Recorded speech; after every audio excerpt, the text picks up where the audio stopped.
James chapter 5 verse 19, no? My brethren, if anyone of you strays from the truth and someone brings him back, he ought to know that he causes a sinner to be brought back from his misguided way, will save his soul from death, and will cover a multitude of sins. So, kailangan natin, mga kapatid, pagsabihan ang ating mga kapwa kung sila nakikita natin na sila ay nabubuhay sa pagpapakasala, no? Ibalik natin sila, ituwid natin sila in a loving way. Kasi makita natin dito sa scripture verse na ito that malaking reward ang matatanggap natin kay Lord, no? If we try to bring our brethren back. Ezekiel chapter 3 verse 20, no? Ito. Napaka importanteng verse na ito. Huwag niyong kalimutan to, mga kapatid, no? Again, when a righteous person turns from their righteousness and does evil, and I put a stumbling block before them, they will die, since you did not warn them. They will die for their sin, and the righteous things that person did will not be remembered, and I will hold you accountable for their blood. But if you do warn the righteous person not to sin, and they do not sin, they will surely live because they took warning, and you will have saved yourself. Bakit ito importante, mga kapatid? Kasi minsan iniisip natin ayaw nating ng gulo, ayaw nating mawalan ng kaibigan, ayaw nating magagalit sa atin yung ating friend, ating barkada, ayaw nating pagtawanan. Pero ito, tingnan mo, sa Ezekiel chapter 3 verse 20. Pag isang tao, righteous person, isang taong mabait, matuwid, magsimula sa maglakad sa daang baluktot, meaning magpapakasala siya, no? Lalagyan ko ng stumbling block at saka mamamatay siya. Meaning, yung stumbling block, kahit ano yan, pwedeng anong paraan ng Diyos na ilalagay niya para siya ay mamatay, no? Or paparusahan siya. Sabi dito, since you did not warn them, kasi hindi mo siya pinagsabihan, hindi mo siya winarningan, no? Mamamatay siya sa kasalanan niya. Meaning, if he is living in a mortal sin, he will die in his mortal sin, he will go to hell. Sisingilin ka niya ng Diyos. I will hold you accountable. Kaya napaka-importante ng number 1, spiritual work of mercy, that you will admonish the sinner because God will hold you accountable if you do not warn a sinner to go back, no? And then, dito natin masasabi, mga kapatid, na if you die in the state of mortal sin, no? Lahat ng mga ginawa mo,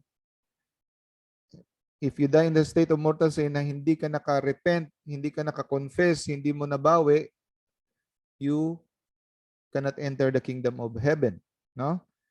You go to hell. Nasabihin mo, saan sa Bible yan? Maraming nakalagay dyan sa Bible. Ito ang isa sa Bible proof. Sabi dito, kasi akala natin, buong buhay natin, no? Yung iba, buong buhay ko, lay minister ako. Buong buhay ako, CFD ako. Tapos, namatay ka na nakipagbarilan, namatay ka na nakipagsaksakan, o namatay ka sa piling ng iyong kabit, no? You die in, example lang yon, no? You die in the state of mortal sin, hindi kikwenta yung mga lahat ng buong buhay mo na nag-serve ka sa simbahan. Anong sabi dito? The righteous things that the person did will not be remembered. Kita mo? Kaya wag kang magkampante na kukuha si Lord ng calculator at saka ito total niya yung mga ginawa mong mabuti kumpara sa ginawa mong masama. Hindi yun. Ang teaching ng simbahan at teaching ng Bible, the whatever the state of your soul during death, it will last for eternity. the righteous things the person did will not be remembered. And I will hold you accountable of his. Kasi hindi mo siya winarningan. So this is a warning to all of us, mga kapatid. No? We should admonish the sinner in a loving way. Okay? Next, number 2, sa spiritual works of mercy, to instruct the ignorant. So hindi to yung mga ignorante na ang ibig sabihin na nito, you teach, turuan mo yung mga taong walang alam. So you tutulong ka sa pag-educate. Pwedeng sa education sa school, pwede ring education sa spiritual matters like sa faith natin, no? So anyone who contributes to the developing of the human mind, to imparting the truth, is doing a truly Christian work. So malaking reward, no? Malaking reward if we help in teaching others, especially if it is motivated by love of God and neighbor. Huh? So yung mga teacher, lalo na yung mga katikista na walang pamasahe, walang pera, pero nagbo-volunteer para matuturuan yung mga bata, nako, ang laki ng reward. Mas malaki pa yung reward nila sa mga mayayaman na pa-relax lang sa bahay. Pero yung mga katikista, naghihirap, walang pamasahe, pupunta pa sa paaralan, no? Magtuturo ng katikism, laking reward. So, yung mga parents, maraki ang kanilang role, no? To play the primary part with teachers secondary only. So, ang role ng to teach is the primary role of parents. Secondary lang ng teachers. This includes teachers in public schools even though they may be limited to secular objects. So, ang pagiging teacher ay malaking karangalan. It is a great service what they are doing. And the Lord is happy with them, no? Teaching is such a noble vocation. So, ang iba, ayaw ng teaching kasi hindi masyadong sikat. Pero, here we are taught that it is a very noble vocation, one which can be made a real road to sanctity. Next, religious knowledge is the highest knowledge. Those who teach in parish schools and colleges are practicing the second spiritual work of mercy in the fullest possible way. No? So, if you kung darating ang panahon, you will try to do teaching like this one, or kahit hindi kailangan sa internet or in your own simple way, God will be happy if you are teaching, especially in spiritual matters. No? Even of those of us who help to build and support such schools, catechetical centers, whether at home or in mission lands, share in the merit that comes from instructing the ignorant. So kahit tumulong ka financially or kahit anong support sa mga catechist or sa mga missionaries, no? Or sa mga school, ay nagampanan mo na rin yung instructing the ignorant, the second spiritual works of mercy. Hindi kailangan hindi naman lahat ng tao may gift sa pag-teach. Kanya-kanyang talent. So kung hindi mo kaya yung pag-teach, pwede ka mag-support sa mga school, missionaries, or catechist. Next is to counsel the doubtful. To counsel the doubtful. So yung mga ano yung doubtful? Medyo nalilito. No? Nalilito. So you will guide them. Most of us love to give advice. Just let us be sure when called upon for counsel that our advice is 100% sincere and based on the principles of faith. So, pag nag-advise tayo, siguraduhin lang natin na sincere tayo. 100% sincere. And nakabase sa principles of faith. Hindi yung pag nag-advise tayo, yung manghingi sa atin ng advice, meron yung personal opinion lang natin yung ibibigay natin, no? Lalo na sa pag nagtanong tungkol sa mga morality, dapat paano tayo makaka-advise kung hindi tayo mag-aral? Let us also try our best to study our faith, no? At saka dapat walang personal agenda, wala siyang bias. So kung ano yung karapat-dapat na sasabihin natin kahit uh, um, maghingi siya ng advice, sa tingin natin kahit masasaktan siya, eh yan ang totoo, yun ang sabihin mo. Huwag mong, kung sa Bisaya pa, palamian mo ba? Palamian mo para mo maganahan siya nimo, no? So, kung ano lang gusto niyang marinig, yun ang bibigay mo. Hindi yon, no? It should be based on principles of faith. Okay. Let us be sure, on one hand, that we do not take the easy way out by giving the person the advice we know he wants to hear. Ito yung sinabi natin, no? Minsan, gusto nating magpasipsip sa kanya or natatakot tayo na magagalit siya, depende sa tao, no? Lalo na pag ang tao ay mataas yung antas niya sa lipunan, iba yung advice natin, pero sa mga taong mababa sa atin, bilis nating maka correct, no? Pero kung iba na yung kausap natin, lalo na mga politiko, sabihin natin sa kanila yung mga gusto na nilang marinig. Bias na yon. Next, to comfort the sorrowful. Ito ay isa napaka-importante na gawaing awa, no? Spiritual works of mercy to comfort the sorrowful. So if there is anything we can do to extend comfort, we shall not fail because it means personal convenience or sacrifice. Our comforting words will be fortified 1,000 times by our deeds. So, yung comforting words natin, no? Kahit yung words lang natin, i-comfort. Pag nakita natin may problema, minsan, no, nakakatakot rin, lalo na pag may mga namatayan o minsan di mo alam mo sasabihin mo, baka pagalitan ka, no?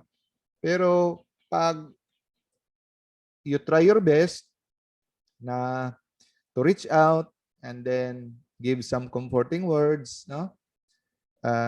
God will be happy. It is part of the spiritual works of mercy. Pero sabi dito, mas epektibo yung comforting words natin kung samahan natin ng ating gawa.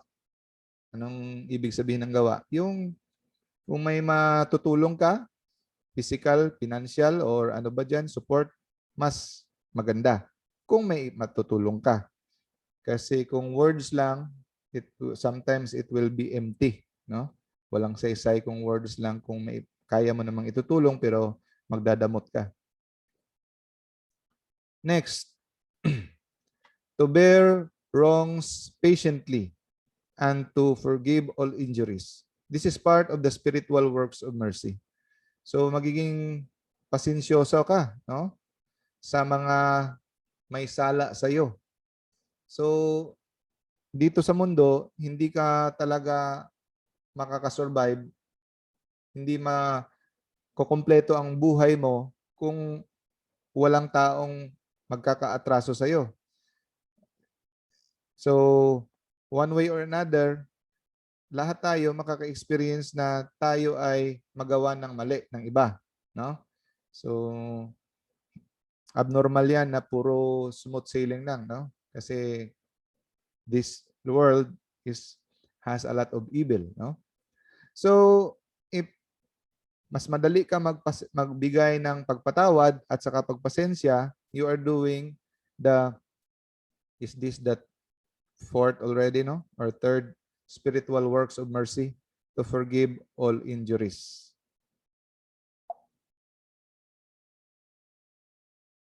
So, ang example, the reckless driver who cut in front of us, no? Yung maneho tayo, mag-drive tayo, or sa grocery, may pipila. Hindi naman ibig sabihin na hindi mo siya pagsabihan. pwede mo siyang pagsabihan.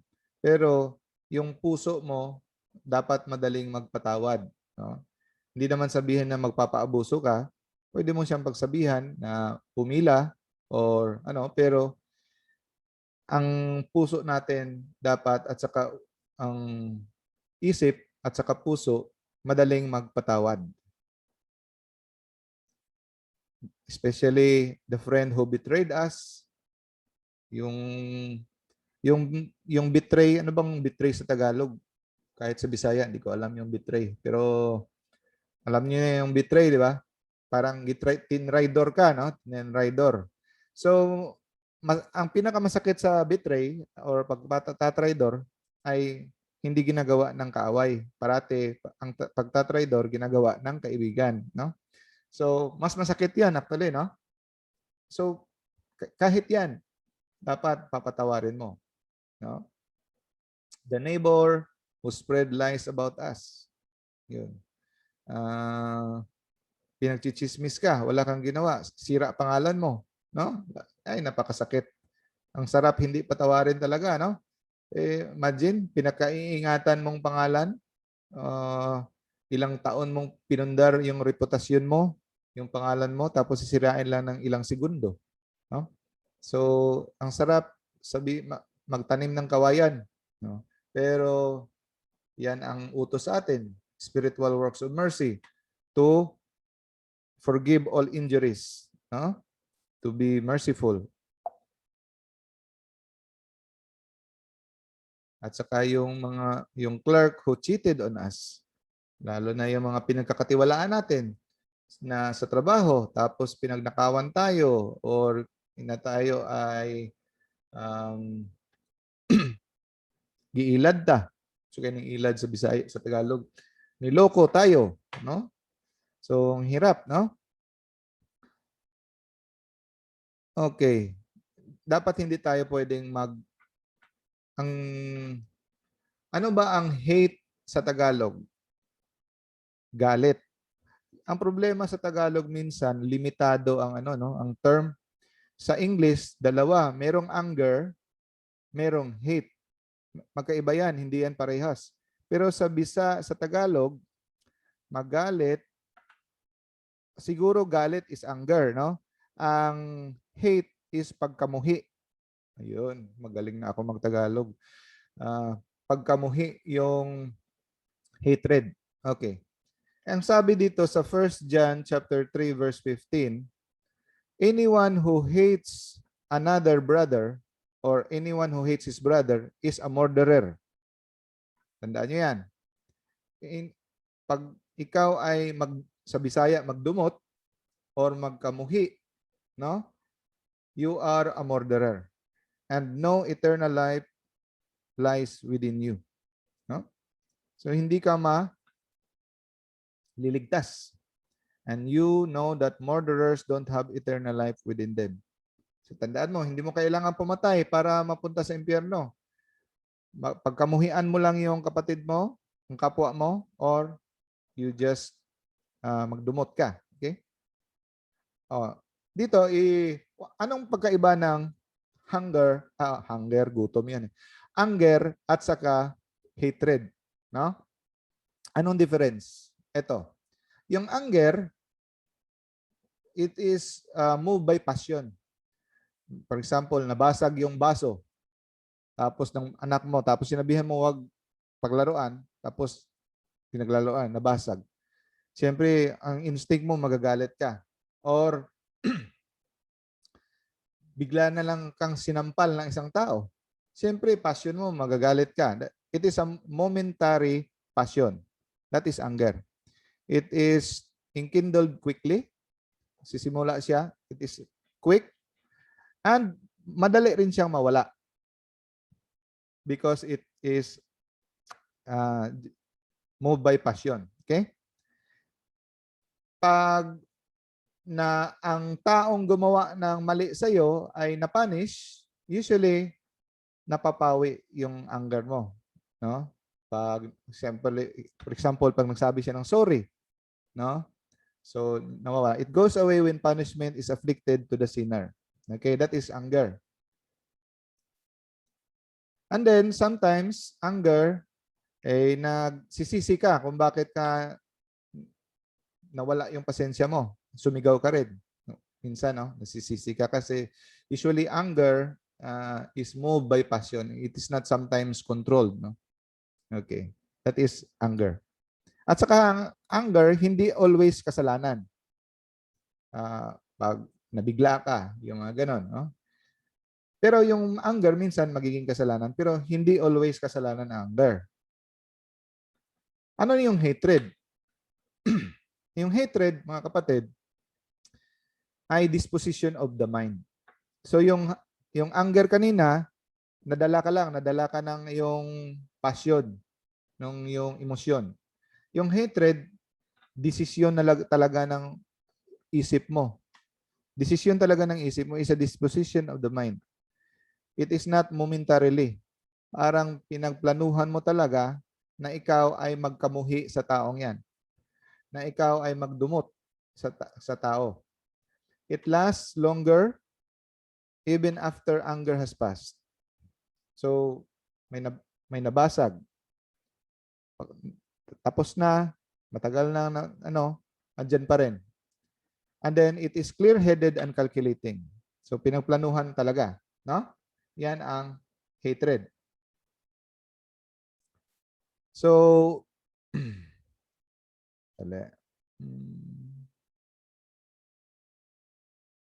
anger seeks to apply good to evil by applying punishment as a remedy to some sin. So, ang anger daw ay gusto niyang mapunish ang isang taong nagkamali para sa hustisya, no? Para, for example, yung anak mo, nagalit ka kasi nagnakaw siya or nakabasag or hindi niya sinunod yung utos mo, no? Nagnakaw or nagsinungaling. So pinanish mo siya, after mo nag-punish, nag-sorry siya, wala na yung anger mo. Pero yung hatred, iba. Ang hatred is the application of evil to evil. Basta gusto mo lang talagang masaktan ang tao na gumawa ng evil sa iyo.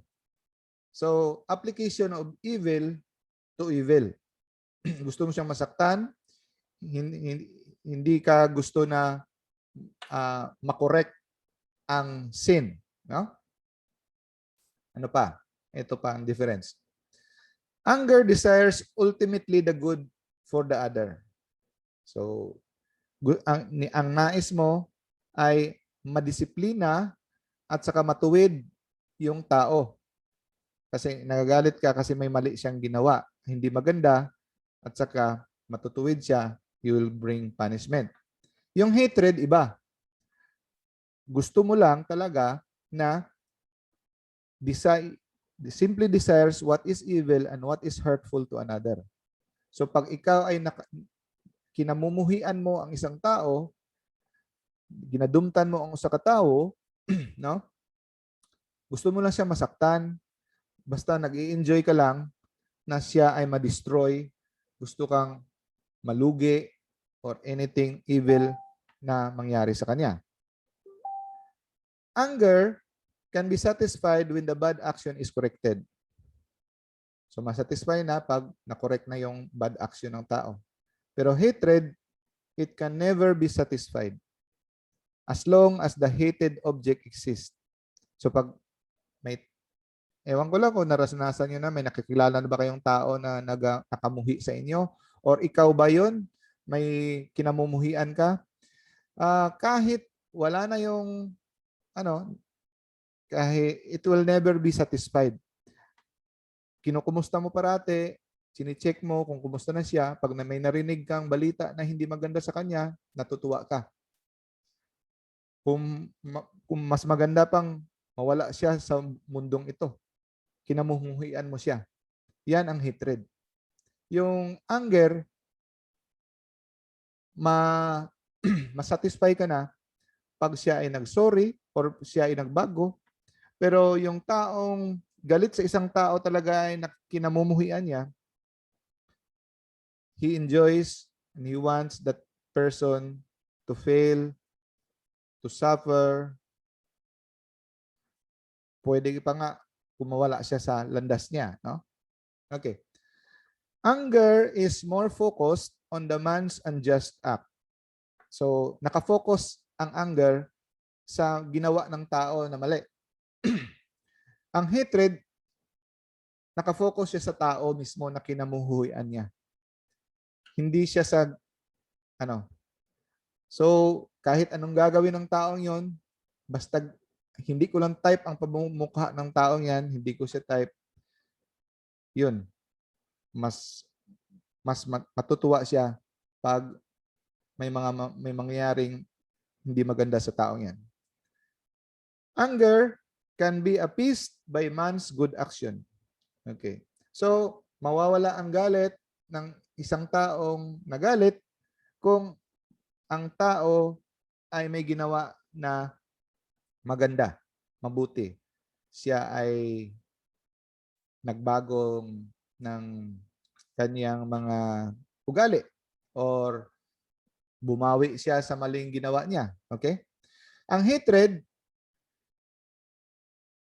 ito, yung anger, pag may ginawa ang taong maganda, nawawala. Pero ang hatred, kung may ginawa ang tao na maganda, lalo siyang nagagalit. Bakit?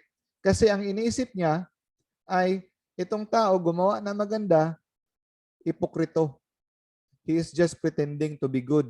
Hey, nagbibigay-bigay ng pera, eh ano naman yan? Galing sa nakaw. Eh nag-ano nito? Nag-volunteer na siya ay maglinis ng kwarto. Ano naman yan? So, yung isa, pag may ginawang mabuti, natutuwa na yung isa sa anger. Pero ang hatred, pag ikaw ay nagdumot, kahit anong gawin pa ng tao, hindi talaga mawawala. Kasi kahit maganda ang gagawin niya, pinag-iisipan mo ng masama. So, to avoid hatred, kasi di ba, anyone who hates his brother is a murderer, no? And you cannot enter the kingdom of heaven, di ba? So, to avoid hatred, we must not see evil where it does not exist. So, kung wala na ka namang nakikitang masama sa ginawa, wag mo nang hanapin ang masama sa walang nakikitang masama. Or, kung ang isang masama ay na ginagawa ay hindi sigurado, doubtful. And we must be careful of judging others unless we have the certain proof. So, yun, kagaya ng sinabi natin yung do not judge. We should avoid rash judgment. Dapat we have certain proof talaga, hindi lang yung mga fake news lang, at saka mga yung pasapasa sa iba. Yung certain proof talaga in order to avoid hatred. And sabi ni St. Alfonso Ligori, he who has true charity, ibig sabihin charity, love of God, love of fellow man, yan ang ibig sabihin ng charity. Sino yung totoong nagmamahal ay parating iniisip ang maganda sa kanyang kapwa. Hindi siya nag-iisip ng masama, no? And all, tinatanggal niya from his mind both judgment and suspicions. Okay. That they are not entrusted to the care of others should refrain from inquiring as to the defects and conducts of others. So, mga parents or mga teachers, we are entrusted to the care of someone, at mga anak o mga estudyante, or tayo ay may mga empleyado tayo. So, yung mga tao sa ilalim sa atin, sa baba natin, responsibilidad natin yan na disiplinahin, punain kung nagkakasala. Pero kung ikaw naman ay wala kang responsibilidad sa ibang tao, you should be careful or you should abstain from inquiring, mag-uusisa sa mga depekto ng iba. Kung wala ka namang responsibilidad sa kanila, no? Hindi mo na kailangang usisain ang mga depekto nila. Okay? At saka yung anger ay yung ano mga kapatid, yung anger hindi kasalanan. Not always a sin. Pero be careful tayo kasi pwedeng maging kasalanan ang anger. Sabi dito, we must not let the anger left unchecked.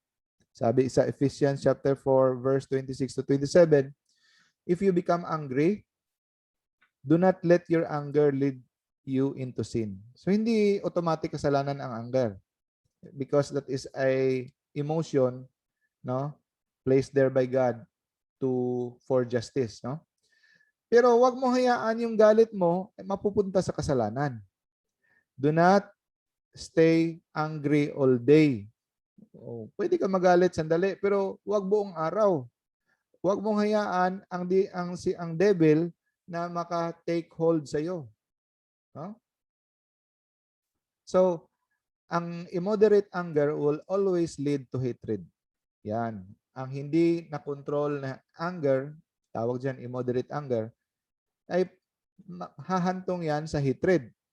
And anger usually begins by desiring punishment as a remedy to restore the good of justice. Yan ang anger, do? Gusto niya ng punishment para ma-restore ang justice. Pero ang immoderate anger ay desires more punishment than is actually required. So, may binigyan ng punishment, sorry na or gumawa na ng mabuti. Usually, hindi siya kontento doon. Gusto niya mas labis-labis na pagbabayaran, mas sobra pa, higit pa sa kailangang pagbabayaran. Like for example, someone makes an apology, but for you, that apology is not enough. Grabe ka talaga magtanong na, wag, sorry na, no. Or sometimes we say, okay, we promise to forgive, but then hold on to the grudge. Or sometimes we say, oh, it's nothing, forget about it, don't worry about it. No? But later, we sneak out and dig it up again, no? And then revive it to life. Yung sabi, okay na, pero pag nasa bahay na tayo, iisipin natin ulit, at then bubuhayin natin ulit. No? So, yan ang mangyayari sa anger. And then, ito yung ginagawa natin minsan. Ako, guilty din ako dito, no? Pag may atraso sa akin, no? We begin to take pleasure in playing the victim. Tapos, ginawan tayo ng mali ng ating friend. Tapos, kasalanan talaga niya. Tapos, agrabyado tayo.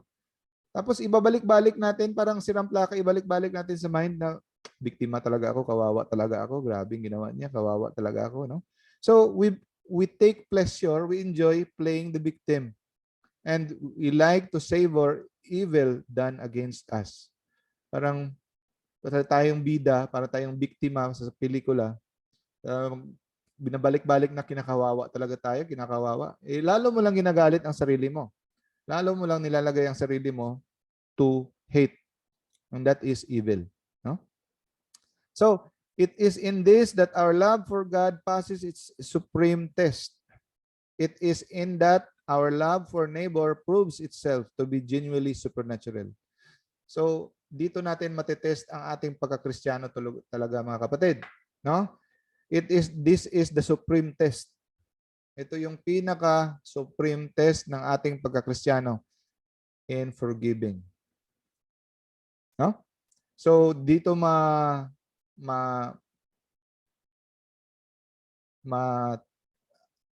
sa Bisaya pa masukod. Dito masukod kung unsa ka naghigugma sa Ginoo. No? Next is the last spiritual works of mercy is to pray for the living and the dead. Pray for the living and the dead. O, sino ba sa inyo dyan, part ng prayer niyo every morning and every evening, nagpe-pray sa mga namatay na at sa mga buhay? O, kasi ang mali natin minsan, we just pray for ourselves. So we have to include the living, at saka yung mga namatay na. So, if we know that it means to be a member of Christ's mystical body and of the communion of saints, So tayo ay miyembro sa katawan ni Kristo, mystical body. Sa kahiusahan sa mga santos, the communion of saints, no? So it is selfishness would enter if our prayers were limited to our own needs. So kung ang ating prayer, mga kapatid, ay limitado lang sa ating sarili, hindi natin sinasama ang ating mga kapwa, wala tayong binibigay na time to pray for our fellow man, it is selfishness, no? And the circle of our prayers must encompass the world as does the love of God. So, hindi lang yung mga friends natin, pati na yung mga galit sa atin, mga hindi mga kaaway natin, at saka yung sa buong mundo. Sabi ni Pope Francis, you pray for the hungry and then you feed them. This is how prayer works. Okay, tama. You pray for them and then as much as possible, you help them if you have something to help. No? It's for the salvation of souls. So, punta tayo sa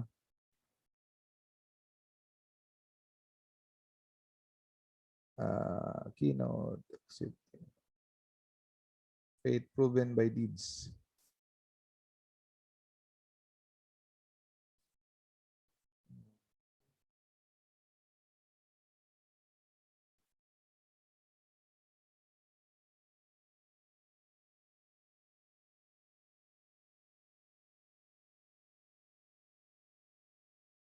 Okay.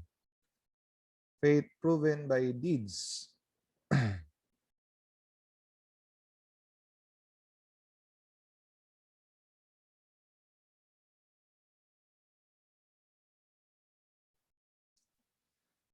Ang taong sinungaling, pang-award winning ang acting. Okay. Bale, yung tao, pag sinabi, who loves Jesus Christ? Ay, lahat tayo, raise up ng kamay. Who loves God? Raise up ng kamay lahat. Ba? Ang dali namang magsabi. Kahit, di ba, sabihin mo sa husband mo, do you love me? Oh, I love you. Ang daling sabihin. Pero, mahirap, ang tanong, ang ginagawa. No? Madali mo sabi ng I love you, pero may chicks pala. No? Ang dali mo sabi ay we love Jesus, pero tanong, anong panahon, ilang oras, ilang minuto ba binibigay mo sa isang araw mag-pray? Ano kahirap, ano ba ang effort mo sa pag-iwas ng kasalanan? No? So yun, ang taong sinungaling, pang award winning ang acting. Madaling magsabi, hirap patunayan. Okay? So our works are the real proof of the strength of our faith. So, sino tong tao dito sa picture? Si Joseph, anak ni Jacob. No? Si Jacob may 12 anak. No? 12 tribes of Israel. Si Jacob, the other words of Jacob is Israel. So, Jacob is the youngest. No? Sino tong babae ito? Si Potiphar, yung wife ng gobernador. No? So, nagkagusto sa kanya. Sabi, lay with me. Magsiping tayo. Eh si Joseph is very godly, no? Ayaw niyang magkasala. I'm not sure I understand. Ayaw niya magkasala sa Diyos. Sabi niya, wag, no? Sabi ng asawa ni Potiphar, kung tatanggihan mo ako, sasabihin ko sa asawa ko na pinagtangkaan mo ako. Sabi ni Joseph, bahala ka, no? Tumakbo siya. Tapos, yun, nakulong siya kasi pinagbintangan siya na pinagtangkaan niya kasi na-insulto yung babae. Sa ating panahon ngayon, yan ang motto ng mga lalaki ngayon. Ay gihukaran ka na, balibaran mo pa. Oh, grasya na yan. Oh, yun. Pero mali. Maraming sasabi na Christian, pero konting ano lang, premarital sex, adultery, pornography. So, faith should be proven by our works, no? By our deeds. Sabi, Matthew chapter 7, verse 21, not everyone who says to me, Lord, Lord, shall enter the kingdom of heaven, but he who does the will of my Father in heaven shall enter the kingdom of heaven. So, mag-ingat tayo sa teaching ng mga protestante, mga born again Christian, no? Sabi, faith alone, no? Faith alone will save you. Pero ito, napakaklaro. Hindi sinabi ng Bible na faith alone, no? Dinagdag na lang ni Martin Luther. Sabi nga it is not by faith alone that we are saved, sabi ni St. James, no? But it is by works. Hindi lahat ng tao nagsasabi sa akin, Lord, Lord. Di ba?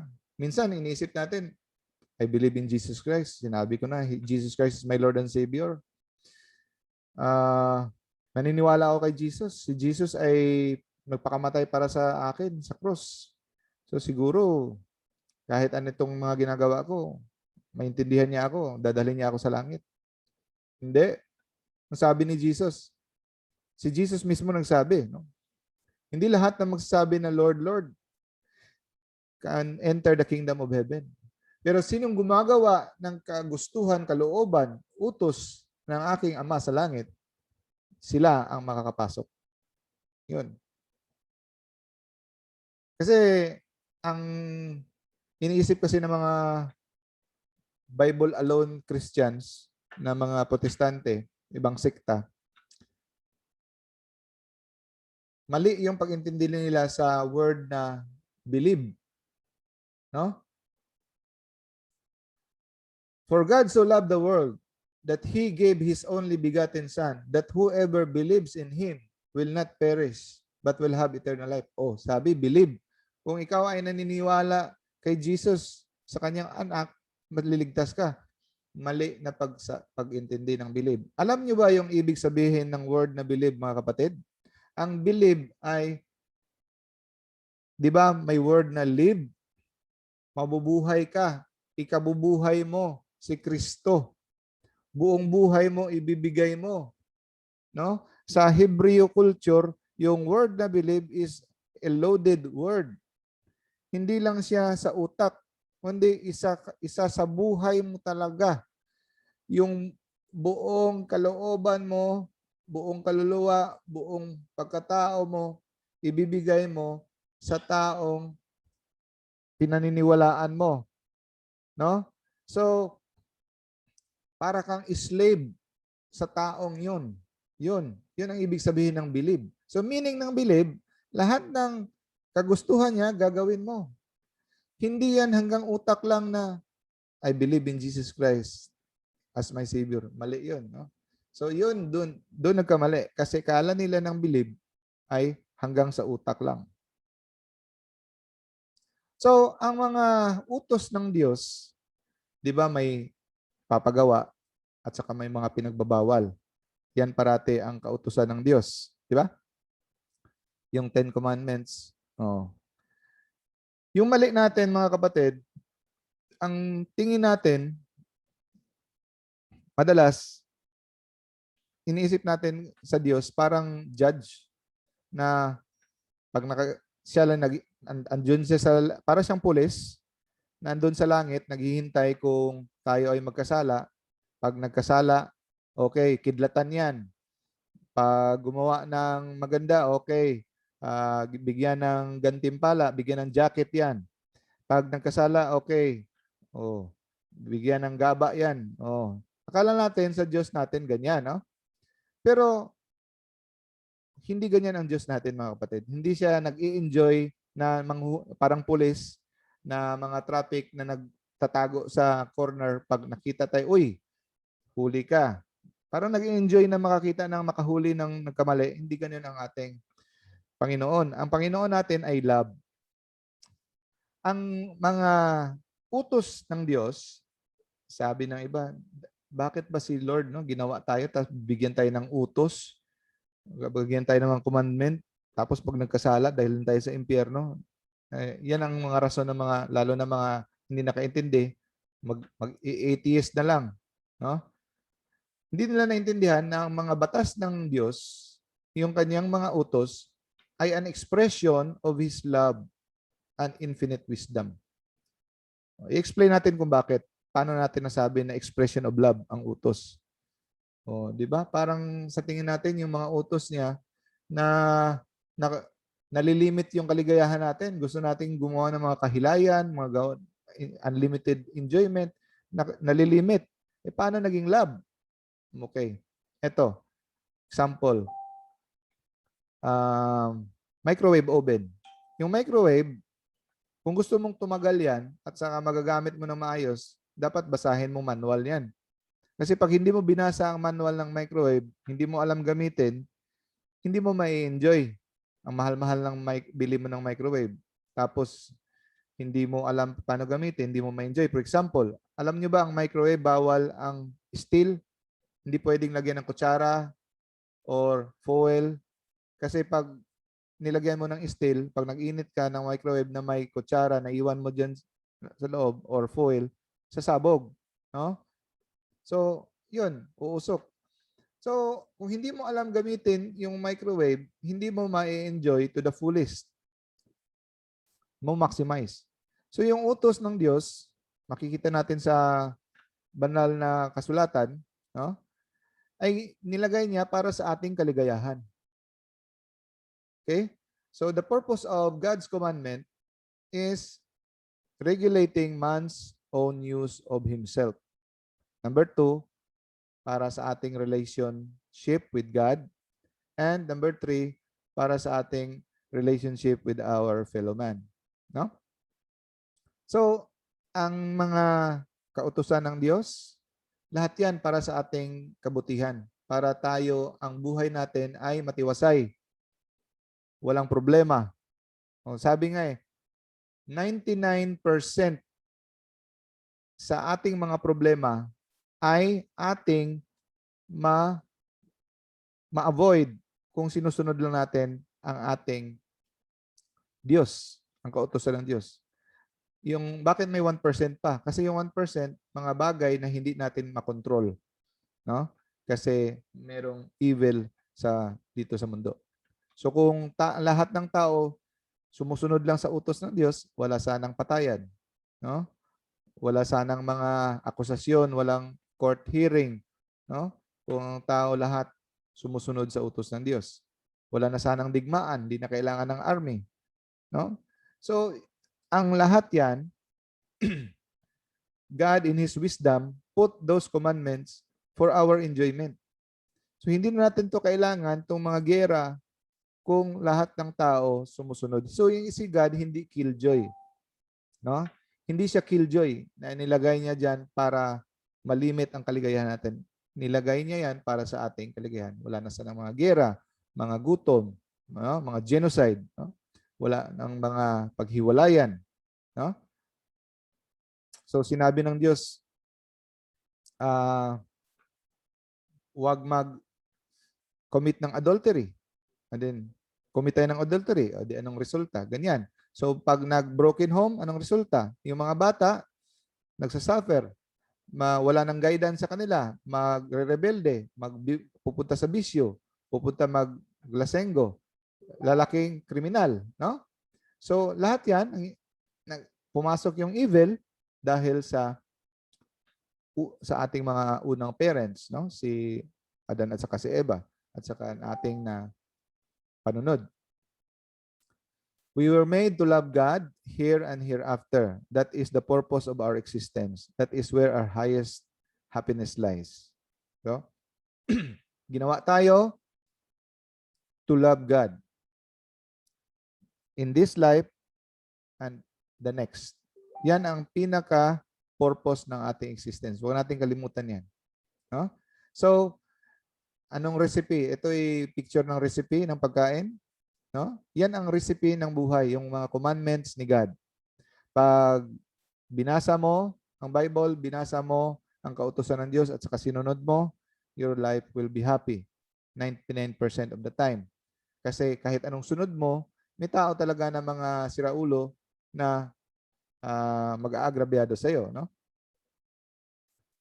So, if you love Jesus, you will keep my commandments. As simple as that. Huwag nating kalimutan yan. Sometimes, pinapa-feel tayo ng demonyo na, oh, sarap. Lalo na pag kumanta tayo ng God will make a way. Tapos, may tindig yung balahibo natin sa likod. Ang sarap ng feeling natin. Maliligtas na tayo, pupunta na tayo sa langit kasi ang sarap ng feeling natin nang kumanta tayo ng God will make a way. No? Shout to the Lord, na ganon. Pero, isang kalabit lang ng girlfriend, boyfriend, motel na. Isang kalabit lang ng manood na ng pornography. No? Dishonesty sa tax, dishonesty sa business, dishonesty, corruption. No? So if you love me, you keep my commandments kahit ano kahirap, kahit ano ka sakit. No? Okay. Punta tayo sa moral law and physical law. Okay, 5 minutes na lang. Okay? Sa moral law at physical law, may dalawang batas. Yung physical law, yan ang nature. Example, law of gravity. Yung law of gravity, hindi mo hindi mo ma-break.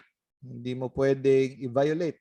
Kasi kahit ano ka pa man, kahit anong yaman mo, pag lumundag ka sa building, ay by the law of gravity, mahuhulog ka talaga. So, hindi mo masusuway, no? So, maraming sa physics, no? Mga principle, law of magnetism, no? Bernoulli's principle, no? Physics, air resistance, no? Okay. That is physical law. Hindi mo kayang anahin yan, suwayin. Now, let's go to moral law. Okay, moral law. Nakita mo to martilyo? Okay. Marami kang pwedeng gamitin sa martilyo. Pwede mong gamitin pangpukpok ng pako, ng alkansya, or pangpukpok ng tao. So, we may not disobey that moral law, but we can disobey. By the divine law, we are morally bound, but physically free. So, ang physical law, ang sino ba naglagay ng physical law? Like gravity, ang Diyos. Lahat ng mga batas ng kalikasan, ng Diyos yan. Hindi mo pwedeng suwayin. Pero ang moral law, yung batas ng Diyos, yung morality, pwede mong suwayin kasi ikaw ay malaya. Pwede mo siya, may posibilidad na pwede mo siyang suwayin, pero ikaw ay pinagbabawalan ng Diyos na suwayin. Kuha nyo? Yan ang difference ng moral law at physical law. If we are not physically free, we could not merit. If we were not free, our obedience would not be an act of love. So, ang diferensya sa physical law, hindi mo kayang suwayin yon because you are not free to disobey it. Pero ang moral law, pwede mo siyang suwayin kasi binigyan tayo ng Lord ng freedom, free will. So, kaya binibigyan niya tayo ng gantimpala, merit, kasi malaya tayong sundin o hindi. So, pag sinunod natin, natutuwa ang Diyos. Pag hindi natin sinunod, no? Malulungkot ang Diyos. No? So, kaya ang Diyos magbibigay sa atin ng gantimpala kasi malaya tayong gagawin yan. Malaya tayong sundin. Kasi paano niya tayo bibigyan ng gantimpala o reward kung we are not free? Kung wala man akong choice, di sinunod ko na lang. So walang reward yun. Paano ka makaka-reward? For example, papakasalan ko na lang yung babae kasi tinutukan ako ng shotgun. Wala akong choice.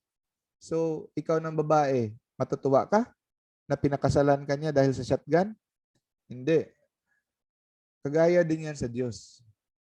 Kung tayo ay walang magagawa, hindi tayo free, susundin lang natin na parang robot, edi Saan ang love dyan? Hindi yan totoong love. Kaya tayo binigyan ng Lord ng free will para makita talaga ng Diyos na sinunod natin siya dahil gusto natin. Hindi dahil napilitan lang tayo. Yan ang moral law. Next is the difference between natural law and positive law. Pero ipagpapatuloy natin yan next time kasi 8:05 na. 1 hour is already done. As promised, 1 hour lang tayo. Okay? So, mga kapatid, kumusta kayo dyan? I hope naintindihan ang ating lesson ngayon. Okay. So, sinong mag-volunteer ng closing prayer? Siyempre si Sister May. Sis May, ikaw volunteer.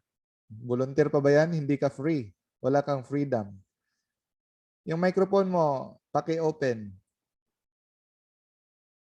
Ask to unmute. Wala kang microphone. Yan. Yun. Sige, Sister May. I will volunteer you. Wala kang freedom. Closing prayer. Anan, madungog na ko po. Yes, madungog. Sige.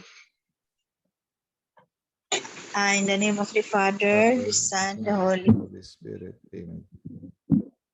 Hail Mary, full of grace, the Lord is with you. Blessed are you among women. women. Blessed is the fruit The of fruit of the womb, Jesus.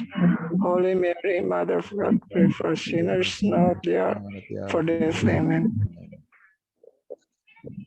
the name of the Father, the Son, the Holy Spirit. Holy Spirit, amen. So, mga kapatid, mga igsoon, salamat sa pag-attend, ha? So, Salamat, okay. see you next week. Maintag, okay ra, nasabdan na atong lecture. Okay kayo, Doc. Salamat kayo. Clear. Sige. Good evening, Brother Eric.